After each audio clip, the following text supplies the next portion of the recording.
Welcome to the Ben Wood Johnson podcast. You can visit Dr. Johnson's blog at benwoodpost.com. Dr. Johnson's works can be found at drbenwoodjohnson.com. You can also support Dr. Johnson on Patreon, the link to which is in the description.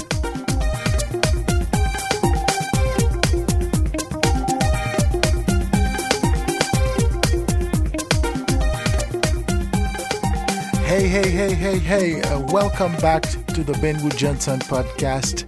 Today is April the 27th, 2020. This is podcast number 48. Welcome back one more time. We're going to be talking about the philosophy. Again, the coronavirus is still making its way, and there is a debate in society.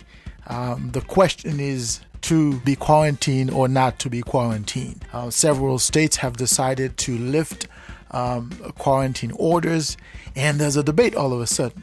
There are those who sort of oppose, and there are those who sort of saying, well, we shouldn't stay quarantined, we shouldn't stay at home all our lives, so it's time to move on. It is a controversial topic, although I am going to debate it from a philosophical standpoint.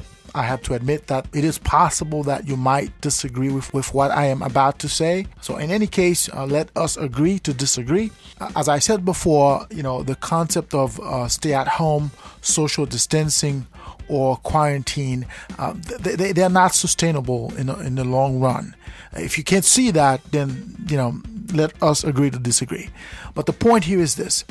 There's a need to address the coronavirus. There's a need to sort of limit the spread of the disease. But at the same time, we have to take into account civil liberties, human rights, individual rights. So we have to take that into account. And today we're going to be talking about that. So without further ado, let us delve right into it.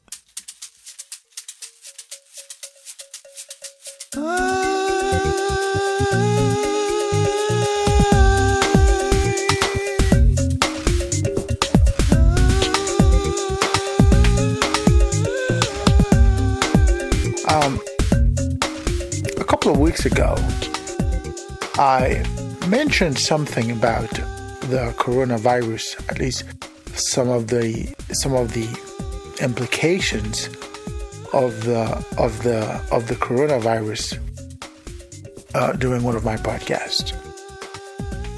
I talked about the notion of quarantine. Specifically, I talked about the notion of preventing the individual from providing for the self. During that monologue, I talked about the possibility that there might be a rage on the part of the individual being quarantined, on the part of the individual being forced to stay at home. But I think this is part of a much more important debate we should have. Because recently there's been talks about the notion of reopening certain states, especially here in America, reopening the country, so to speak. And this has sort of created some passionate positions, passionate arguments as to whether this is something that we should do as a nation. Now, before I go further in what I'm about to say, I have to sort of point out a little bit of dishonesty in the debate, at least the current debate. There is a political undertone to the debate itself. Because if you listen to who's talking and why they're talking, you're going to see that there are two sides in the debate. But those two sides are aligned with a particular political agenda. For instance, those who argue that you should continue the quarantine, you're going to see that they are usually on the sides of the Democrats, at least here in America. And they have a political reason for that. As they say in America, it's the economy, stupid. And what I mean by that is that the more the country is closed down, the more likely that the economy is going to suffer. And the calculation here is that we're going to be able to win that election comes November. Because Trump, at least President Trump, is not going to have an argument as far as the economy is concerned. Usually that's their angle. At least that's how I understand the debate. And I'm going to come back to this idea a little later. At least to clarify why I think this is what's going on. On the other side of the debate, there are those who are somewhat aligned with the Republican Party. And the argument is that we should open the economy right now. We should open the country. We should go back to work and whatnot. And the argument here seems to hint on the idea that if we continue with the quarantine, to stay at home, the economy is going to suffer. Comes November, we're not going to be able to win because we're going to lose our argument of we have a good economy, a great economy, so to speak. So at the end of the day, both sides are not talking about the individual, really. Of course, there's this argument that I made a couple of weeks ago about the idea that certain entities are trying to sort of prevent themselves from being inflicted by the disease. And the only way they can think about is to sort of restrict the individual, limit the individual. So when we hear folks talking about opening up the country again, you have to look at this, pay attention to which angle, where are they coming from? And if you look closely, you're going to realize that there's this political calculation going on. But I think there's a much deeper, much more important question we should be asking. Does the government have an obligation towards the collective, or does it have an obligation towards the individual? Staying at home, who does it benefit the most? The individual, the collective, or even the government? Now, I admit that these are not easy questions to answer because, again, there's absolutely no way we could answer these questions objectively. There's always going to be a bias in the way we approach that. But I think we could, again, look at these questions from a philosophical standpoint. Because there's a philosophy undertone to what's happening when it comes to the coronavirus and the idea that certain individuals should be refrained from being a certain way. Now, when we look at a country as an entity, there are certain ideas or ideals that govern, at least that explains the reality of a country as a unit. In general, a country is formed or consists of certain entities, several entities, some of which are in and of themselves individuals. And a collection of individuals form the public. So in that case, each and every individual is part of the public. And to that extent, the individual represents the public. Of course, if we're going to look at the public as an entity in and of itself, we're going to make a delineation between the individual and the public. Therein lies the problem from a philosophical standpoint. Because as we define, at least as we delineate between the individual and the collective, we fall into what I call identification bias. And what that means is that we are likely to see certain entities as individuals as opposed to others. We are also likely to see certain entities as collectives as opposed to others. Now, we have to understand why sometimes it is convenient to sort of look at society as an individual entity as opposed to a collective entity. It is also important to understand why sometimes it might be necessary to look at society as an individual entity as opposed to a collective, or we look at society as a collective entity as opposed to an individual entity. And I think this is where the debate is sort of dicey. In most Western societies, they propose a clear delineation between the two and in all instances. So what that means is that you are an individual no matter where you are, no matter when you are, no matter what you are, and no matter the circumstances in which you find yourself. It's this idea that you are responsible for yourself. As an individual, you are free. Again, taking us back to the notion of individualism, or perhaps the notion of existentialism, as Jean-Paul Sartre perhaps would say, that you are responsible for yourself. You are free to be. Failure of you to be, it's on you. It's on you. Okay? As one person recently told me in a conversation, it's on you to know. It's on you to anticipate what I would do to you. And if you don't, then you're a D-head. Okay? You're a D-head. The person was sort of insinuating on the fact that whatever he did to me, okay, something really bad. And I was having a conversation with that person trying to understand why he did it. And he sort of reminded me that it was on me to know. It was on me to anticipate what he did. And failure of me not to do that automatically made me a D-head, a male genitalia's head, to put it this way. Okay? You're a D-head, he said. It was shocking to hear that. But when I thought about it, I realized that that's the way they think here in America. That's the way they sort of, at least they're lying to themselves when they do that, because they know that's not the case. At least when they're the one on the other end of the spectrum, right? But he was sort of confident to tell me that it was on you to know that. It was on you to know what I would do to you. Therefore, for you not to know that made you that head. Okay? And this reality sort of embodies the notion that the individual has the ultimate say-so.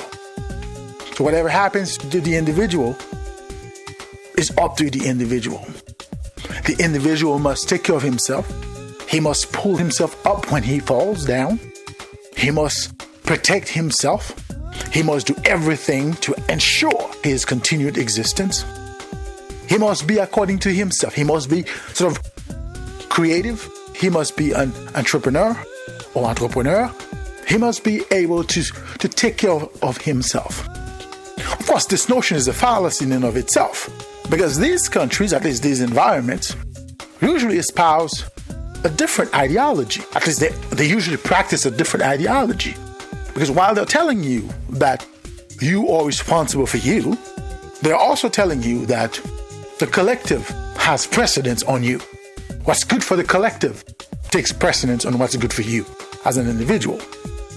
On the other end of the spectrum, there's this idea that the collective sort of prevails.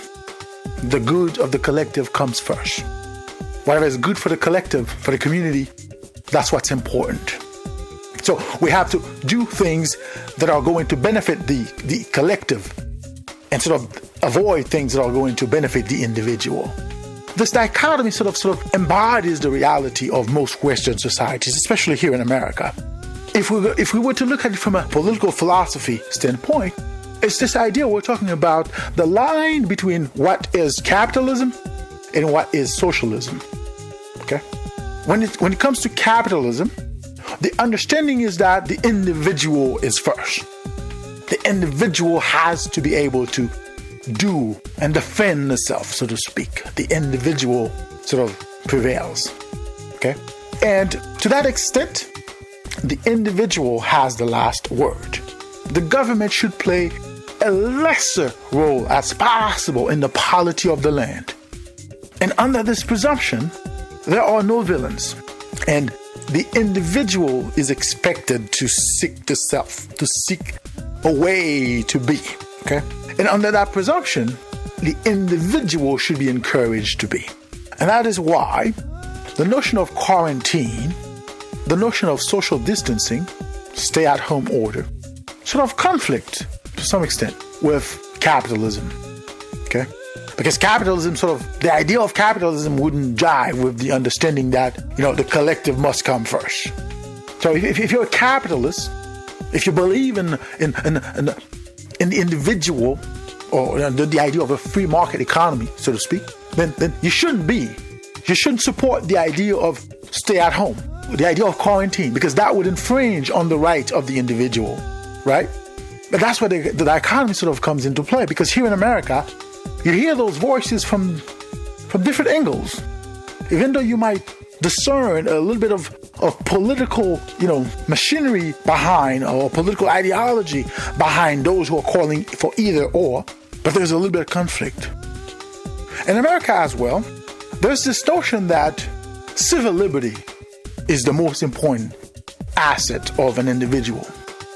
So what that means is that the individual gets to be no matter what. And as the individual gets to be, the individual has the right to be a certain way. And we should not infringe on that right. We should not allow the collective to take precedence over the individual when it comes to rights. Of course, those ideas are usually sort of advanced by those they refer to in America as liberals. Yet, there are many liberals that are calling for quarantine at this point. They're demanding the government to sort of make sure the individual does not have any rights. Make sure the individual stays cornered somewhere. Again, that conflicts the reality of the individual. And that is why when you hear people talking about quarantine, either to sort of prevent the individual from going somewhere or to allow the individual to go somewhere, you have to sort of try to understand where are they coming from. Because they have an angle. Listen carefully to those who are asking for either or. When we're looking at it from a political standpoint, from a philosophical standpoint, there's a clear delineation between forcing the individual to be and allowing the individual to be. And I think whether you're looking at it from a capitalist standpoint or from a socialist standpoint, the individual has an inherent right to be. And that inherent right does not come from a government, okay? The government does not give the individual rights. A government does not give or is not supposed to give rights to the individual. A government is supposed to protect the rights which the individual inherently possess. Even in the American Constitution, they talk about inalienable rights. Rights that the individual does not obtain from the government. Rather, the government is there to secure, to protect those rights. So it is not up to a government, whatever that government might be, and whatever the reason might be for that government to sort of tell you when to be and how to be. And I think that's where the danger is right now. Because you see, the coronavirus has sort of created a vacuum in what we have always known as society. What we have understood as society is changing right before our eyes. And I think we need to sort of step back and try to understand who's saying what and for what purpose they're saying it. Because at the end of the day, you as an individual are going to face your reality. And if that reality is changed right before your eyes, under the presumption that you consented to that change, then you are going to have to deal with that reality at the end of the day. Whether or not the individual, or at least whether or not some people are advocating for the individual under the presumption that this is going to sort of facilitate their political calculations, or whether we're talking about those who are sort of talking about refraining the individual under other presumptions, political of course, but under this notion that the government has to protect the collective, you have to step back to try to understand at least where is that person coming from. Of course, it is nonsensical, to sort of see a society that is sort of unraveling right before our eyes. And as I said in one of my previous podcasts, it's sort of funny. Not to the extent that it's funny, ha, ha, ha, ha, ha, but it's funny sort of like, really? Really? But the point remains that today we are going through a very difficult time in our existence as a society. The rights of the individual and the rights of the collective, though never existed as separate entities, it's even more murkier than before. Whatever we thought we knew about the individual, whatever we thought we knew about the collective, is obsolete at this point. As of today, it is obsolete. So we're going to have to redefine our society. We're going to have to redefine what the individual is, what the individual should be. Because at the end of the day, this is going to determine how the individual behaves in relation to the collective. Because if we fail to do so, the consequences could be dire. Of course, certain people sort of assume that the individual is going to allow the collective to take away their rights. I don't think so. There are going to be pushbacks. And I think we need to sort of understand where we are. Understand the reality of our society. Understanding the foundational logics behind why we are the way we are in the world that we live today. Whether we're looking at it from a capitalist standpoint, it's this idea that the individual has the ultimate say in his destiny, at least his financial or economic destiny. Whether we look at it from a socialist standpoint, where sort of the collective has to come to the rescue of the individual, right? The individual still inherently has certain inalienable rights, which we should never undermine under any pretext or reason. We should always take into account who the individual is and who the individual should always be within the confine of this environment we call society. Today, it is ironic to see that so many folks who have talked about individualism sort of rely on the government to feed them. Right? In America, for instance, everybody's a socialist today. But not many months ago, so many Americans were repulsed by socialism. Again, it's funny. Not funny, but it's funny. Really? Really? Everybody's waiting for the government to give them a bailout. Everybody's waiting for the government for a handout right now. Everybody's filing for benefits. Everybody's asking for the government to help them. But not long ago, most people were anti-government in terms of government intervention in certain things. There's this idea that we are individuals. The individual is supposed to be able to pull himself up on his own, by his own, and for his own. Of course, it's a fallacious idea. But America is built on this fallacy. America is built on this notion that the individual gets the last say. Well, we know that's not the case. They know that is not the case. When I hear those pundits talk about democracy, it's always funny for me.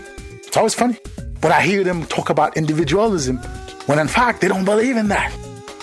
They don't really believe in the individual. They believe in themselves. They believe in the individuals for themselves, not the individual for the other. Like in the book titled L'Homme et le Racisme, I've talked about that. How certain societies are sort of designed to fester hatred, to fester inequality, to fester a disdain among its members. And most Western societies create that environment because the individual is left to fend for himself under the presumption that the individual should be able to fend for himself. When you are left to fend for yourself, under the presumption that you should be able to fend for yourself, then you have nothing you can do. There's nothing you can do. There's nothing you can do. You're faced with your reality. You're faced with your problems on your own. There's no way out. Yes, in certain countries there are certain things in place that would sort of help the individual to some extent, of course. There are certain limits as to how the individual can be helped. The reality of the individual is always the reality of the individual because the individual is left to fend for himself. Okay? So when you hear folks talking about reopening the country, or when you hear folks talking about let's keep them cornered somewhere, step back. Pay attention to who's talking and try to understand why he or she is talking. And if you look closely, you're going to see their political ideology stamped in their forehead. They're not talking for you. They're talking for themselves. So if you're smart enough, you would know to turn off the TV or to walk away from that nonsense.